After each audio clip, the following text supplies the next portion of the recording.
All right, hey guys, here we are. It's getting dark out, okay? It's very dark. The camera's struggling. We're running low numbers on here. This is a very important time to be practicing. I cannot see to pick a spot on that hog target down there. Now, the deer, I can still see the big hole in it, so we'll focus on the hog. But that hog against that dark background, I can barely see the outline of it. That's very critical to practice that, because this is what we call deer 30. This is key time when deer movement is, and when animals are going to be coming in to your feed tree or coming through or whatever it is, and you need to be able to shoot in this. Yet 9 times out of 10 when somebody shoots in these situations, you're going to shoot high or you're going to shoot low. Why? Your eyes are drawn to the edges as your mind tries to build where that is. There is no pick a spot in this scenario. You have to project a spot or guess where a spot is, but you do not get the luxury of picking a spot in these kind of conditions. Let's see how it works here. We're about 18, 19 yards, about where a max I'd want to shoot at a deer, especially in low light. Let's see what we get here. We'll take that. We'll take that as a perfect heart shot right there. Actually, a little higher. That's a perfect shot. That's a dead hog.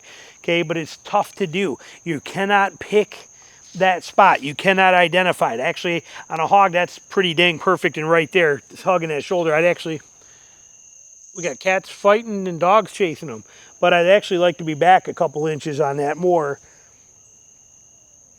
Like that right there, too, would take that on a deer. So, these 2 cats fighting there. My dog, oh, get him, Gunner. You guys are in trouble. And there they go. Gunner, hey, stop barking. But point we're trying to make here is that if you don't practice this, you're going to fail at it miserably. You will not succeed at this, okay? Don't think for a second because you shoot in the sunlight all day long in the bright daytime and you're out there and you're drilling targets and you're hitting your little dot on your bag target and pumping them in there and everything is great, that when you get in a tree stand and the conditions get like this and it's a little light, don't think for 1 second that you're going to be able to pull that shot off if you haven't practiced this, okay? This is as important as it is to practice from a tree stand. If you're going to hunt from a stand, it is just as important to practice in these low light conditions if you're going to hunt in low light conditions. It is still legal light. I would shoot a deer right now. As a matter of fact, I've shot hundreds of deer in this kind of conditions before. And I've also missed plenty of them. And I've also shot high and wounded them and shot low and wounded them. This is a very tricky time. So you make a point. We got 3 days till bow season gets here for deer. I will be practicing like crazy like this as much as I possibly can. Let's shoot a couple more. But you notice even here, my first shot was pretty perfect. It's just a smidge to the forward side, but pretty perfect.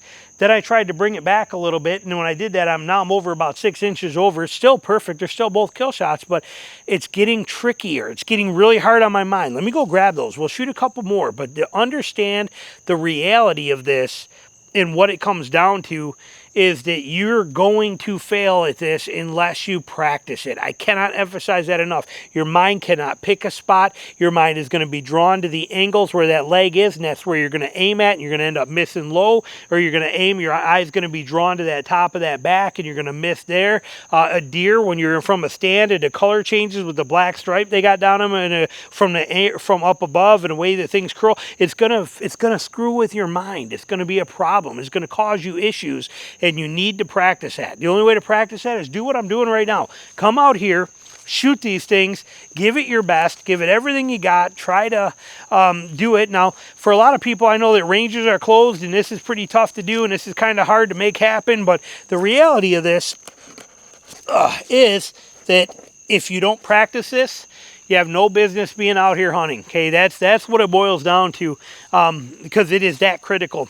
You will fail at this, I promise you. First time you go out and do this, you will fail at it and have a hard time because nothing is the same as it is during daylight when you're shooting. You need to practice this. There's just no other way to put it. See, now it's getting darker by the minute. Okay, it's getting darker and darker by the minute. I can no longer see that front leg. Okay, there's bushes right there. Some bushes are going up. I cannot see that front leg. Now, all I have to go on that thing is where the top of the back is. I can kind of see where the belly is, and I can see where the head is. So now I got to kind of draw in my mind where that's going to be at. And see, now here we go, okay? Shot high. And you'll see I'm right on the top of the line. Why? Because my eyes are drawing there. I'm trying to build it. I'm not getting there.